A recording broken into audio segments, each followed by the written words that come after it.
How to fix your My Location not working on iPhone. Let's get started. So, if you have been trying to share your location with someone, but for some reason they just can't see it, don't worry. This is a common issue that usually comes down to just a few settings tweaks. First things first, let's check if your location settings are turned on. For that, launch your Settings app, then scroll down, navigate to the option Privacy and Security. Now, open this option, Location Services, click on it. Now, at the very top, you'll see the option of Location Services. Make sure you have enabled for this option.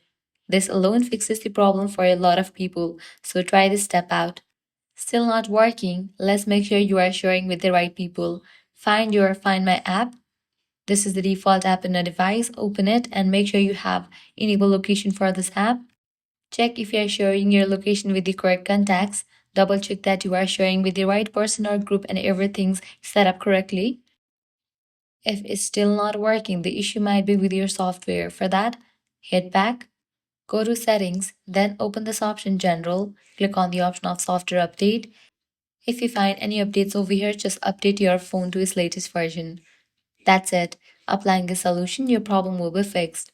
These steps should help you get this Share My Location feature working on an iPhone. If this guide was helpful, don't forget to like, share, and subscribe to our channel. Thanks for watching.